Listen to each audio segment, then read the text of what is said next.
بسم اللہ الرحمن الرحیم۔ السلام علیکم۔ آج اس ویڈیو میں ہم آپ کو حضرت عائشہ صدیقہ رضی اللہ تعالی عنہا کے بارے میں بتائیں گے کہ ان کی اولاد کیوں نہ ہوئی۔ ویڈیو کو اینڈ تک ضرور دیکھیے گا۔ حضرت عائشہ صدیقہ رضی اللہ تعالی عنہا کو اولاد کیوں نہ ہوئی؟ کیا ام المومنین حضرت عائشہ صدیقہ بانجھ تھیں؟ نعوذ باللہ۔ ایک مرتبہ حضرت عائشہ صدیقہ رضی اللہ تعالی عنہا نے نبی پاک محمد مصطفیٰ صلی اللہ علیہ وآلہ وسلم سے فرمایا کہ تمام عورتوں کی اولاد ہے، میری کوئی اولاد کیوں نہیں؟ میں بھی خواہش مند ہوں۔ تو آپ صلی اللہ علیہ وآلہ وسلم نے کیا فرمایا؟ حضرت محمد صلی اللہ علیہ وآلہ وسلم کے کاشانِ اقدس میں آ کر حضرت عائشہ رضی اللہ تعالی عنہا نے بہت کچھ سیکھا۔ آج پوری امت مسلمہ خصوصاً مسلمان عورتوں کے لیے بھلائی اور نجات کا جو سامان بنا ہوا ہے۔ نبی محمد مصطفیٰ صلی اللہ علیہ وآلہ وسلم پوری کائنات کے معلم اعظم کی حیثیت سے حضرت عائشہ رضی اللہ تعالی عنہا کی تربیت فرماتے رہے۔ آپ صلی اللہ علیہ وآلہ وسلم نے اپنے جملہ ازواج کے ایک ایک فعل کی نگرانی فرماتے کہ کہیں کوئی لغزش نظر آتی تو فوراً اصلاح فرماتے۔ اس سلسلے میں حضرت عائشہ کو جو امتیاز حاصل ہوا وہ ایک الگ مثال رکھتا ہے۔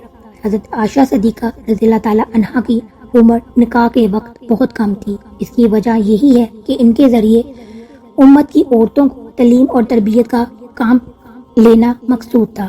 حضرت عائشہ رضی اللہ تعالی عنہا کو اللہ تعالی نے ذہانت عطا فرمائی تھی۔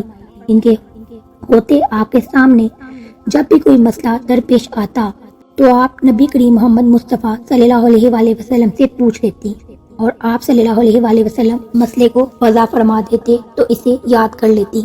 یہی وجہ ہے کہ حدیث کی کتابوں میں حضرت عائشہ صدیقہ رضی اللہ تعالی عنہا سے روایت کردہ حدیثوں کی کافی تعداد ہے۔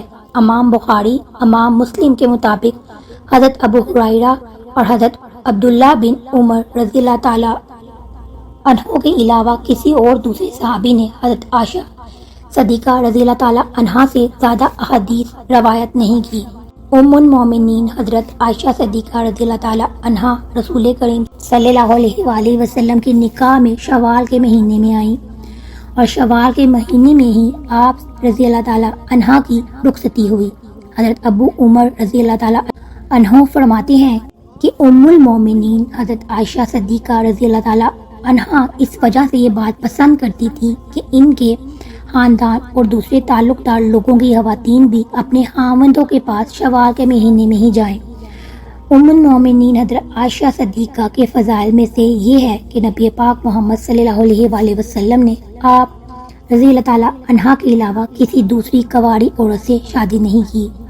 آپ صلی اللہ علیہ وآلہ وسلم کی تمام ازواجات محترمات میں سے حضرت عائشہ صدیقہ رضی اللہ تعالی عنہا سے ہی سب سے زیادہ محبت فرماتے تھے، یہاں تک کہ آپ رضی اللہ تعالی عنہا اگر کسی چیز کی خواہش کرتی تو آپ صلی اللہ علیہ وآلہ وسلم اسے پورا فرماتے۔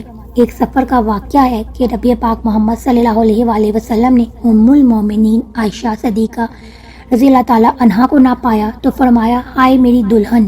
یہ الفاظ امام احمد علیہ رحمۃ اللہ نے نقل کیے ہیں۔ حضرت عائشہ صدیقہ رضی اللہ تعالی عنہا دین کی بہت بڑی عالمہ اور فصاحت کی دولت سے مالا مال تھی۔ نیز آپ صلی اللہ علیہ وآلہ وسلم نے رسول اللہ صلی اللہ علیہ وآلہ وسلم سے بکثرت احادیث روایت کی ہیں۔ آپ رضی اللہ تعالی عنہا عرب کی تاریخ اور اشعار کی بھی بہت بڑی عالمہ تھی۔ یہی وجہ ہے کہ صحابہ اکرام اور تابعین کی بہت بڑی جماعت نے آپ رضی اللہ تعالی عنہا سے احادیث روایت کی ہیں۔ نبی کریم صلی اللہ علیہ وآلہ وسلم نے حضرت عائشہ رضی اللہ تعالی عنہ کے لیے 2 راتیں مقرر فرما رکھی تھی، ایک ان کی اپنی اور ایک حضرت ام المومنین سودہ رضی اللہ تعالی عنہ کی، کیونکہ وہ بوڑھی ہو چکی تھی اور انہوں نے اپنی باڑی بھی حضرت عائشہ رضی اللہ تعالی عنہ کو دے دی تھی۔ یعنی حضرت عائشہ رضی اللہ تعالی عنہ ام المومنین حضرت خدیجہ کبریٰ رضی اللہ تعالی عنہ کے بعد ازواجات میں خوش قسمت ترین ہے۔ انہوں نے اللہ تعالیٰ کے نبی کے ساتھ اتنی پیاری قربت نصیب فرمائی کہ حضرت عائشہ نبی پاک کی رفاقت میں تقریباً 8 سال اور 5 ماہ رہیں، لیکن اس تمام عرصے میں آپ رضی اللہ تعالیٰ عنہا کے ہاں کوئی اولاد نہ ہوئی۔ آپ نبی کریم صلی اللہ علیہ وآلہ وسلم کے صاحبزادے حضرت ابراہیم رضی اللہ تعالیٰ عنہ کی جب حضرت ماریہ رضی اللہ تعالیٰ عنہ کے بدن سے پیدائش ہوئی تو حضور صلی اللہ علیہ وآلہ وسلم کی باقی بیویوں کو رشک کھانے لگا. انہیں یہ بات بہت گراں گزری. حضرت ابو جعفر رضی اللہ تعالیٰ عنہ سے روایت ہے کہ نبی پاک محمد صلی اللہ علیہ وآلہ وسلم کچھ دنوں کے لیے حضرت ماریہ کے پاس نہ گئے کیونکہ صلی اللہ علیہ وآلہ وسلم کی باقی ازواجات پر وہ گراں گزرتی اور وہ ان پر رشک کھاتی. مگر ان سب میں سب سے زیادہ رشک حضرت عائشہ رضی اللہ تعالیٰ عنہ کو تھا کیونکہ وہ بے اولاد تھی اور انہیں اولاد کی شدید خواہش تھی. حضرت عائشہ رضی اللہ تعالیٰ عنہ فرماتی ہیں جب حضرت ابراہیم رضی اللہ تعالیٰ عنہ پیدا ہوئے تو نبی پاک صلی اللہ علیہ وآلہ وسلم ان کو میرے پاس لے کر آئے اور فرمایا اے عائشہ میرے ساتھ اس کی شباہت تو دیکھو، یہ میرے ساتھ کتنا ملتا جلتا ہے. تو میں نے کہا مجھے تو کوئی شباہت نہیں دکھائی دیتی. فرمایا کیا تو نے اس کے گورے رنگ اور گوشت کو نہیں دیکھا؟ میں نے کہا جو دائی یا اونٹنی کے دودھ سے پالا جاتا ہے وہ گورا اور موٹا ہوا کرتا ہے، جس کے بارے میں ایک اور روایت موجود ہے کہ جس میں سے یہ الفاظ ہیں کہ حضرت عائشہ رضی اللہ تعالیٰ عنہا نے عرض کی کہ جس بھیڑ کا دودھ پلایا جائے وہ فربا اور گورا ہوتا ہے. ام المومنین حضرت عائشہ رضی اللہ تعالیٰ عنہا نے یہ کیوں فرمایا؟ جس کے بارے میں محمد بن عمیر کہتے ہیں کہ رسول اللہ صلی اللہ علیہ وآلہ وسلم کی چند رات بیر بکریاں حضرت ابراہیم رضی اللہ تعالیٰ عنہ کے واسطے مخصوص تھیں اور ایک اونٹنی کا دودھ بھی ان کے لیے خاص تھا. یہی وجہ ہے کہ ان کا اور ان کی والدہ کا جسم اچھا تھا. جہاں آپ کو ایک اور بات بتائیں کہ حضرت عائشہ رضی اللہ تعالیٰ عنہ کی کنیت ام عبداللہ تھی، لیکن عبداللہ آپ کی اولاد نہیں تھے بلکہ آپ کے بانجے تھے جو کہ حضرت عبداللہ ابن زبیر رضی اللہ تعالیٰ عنہ ہیں.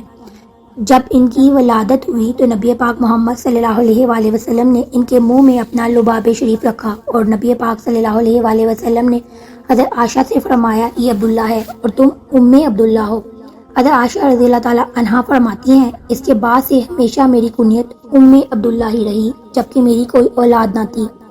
اس حوالے سے ایک روایت یہ بھی ہے کہ جتنا عرصہ حضرت عائشہ رضی اللہ تعالیٰ عنہ نبی پاک صلی اللہ علیہ وآلہ وسلم کے ساتھ رہیں اس عرصے میں آپ رضی اللہ تعالیٰ عنہ کو ایک حمل بھی ہوا لیکن کچھ عرصے بعد وہ ضائع ہو گیا. امام احمد بن محمد کسلانی علیہ رحمۃ اللہ علیہ نقل کرتے ہیں اس بات کی کوئی اصل نہیں ہے. آپ کو ام عبداللہ صرف آپ کے بانجے کی وجہ سے کہا جاتا تھا. ایک دن آپ رضی اللہ تعالیٰ عنہ نے حضرت سے حضرت محمد صلی اللہ علیہ وآلہ وسلم سے اس بارے میں عرض کی کہ خواتین نے تو اپنی سابقہ اولادوں پر اپنی اپنی کنیت رکھ لی، میں اپنی کنیت کس نام پر رکھوں جبکہ میری کوئی اولاد نہیں؟ تو رسول اللہ صلی اللہ علیہ وآلہ وسلم نے فرمایا تم اپنے بانجے عبداللہ کے نام پر اپنی کنیت رکھو جو کہ تمہاری بہن اسماء بنت ابو بکر عبداللہ بنت عوام کے بیٹے ہیں. پس تب سے آپ ام عبداللہ کے نام سے کنیت سے پکارے جانے لگی. دعا ہے کہ اللہ پاک دین اسلام کو پھیلانے میں ہماری اس کاوش کو قبول اور منظور فرمائے اور ہمارے لیے اجر عظیم اور ہمارے لیے اسے صدقہ جاریہ بنائے. آمین ثم آمین. اگر آپ کو یہ ویڈیو اچھی لگی ہو لائک اور شیئر کیجیے گا. چینل پر نہیں ہے تو اسے ضرور سبسکرائب کیجیے. اپنا بہت سا خیال رکھیے گا. اللہ تعالیٰ آپ سب کو اپنے حفظ و امان میں رکھے. اللہ حافظ.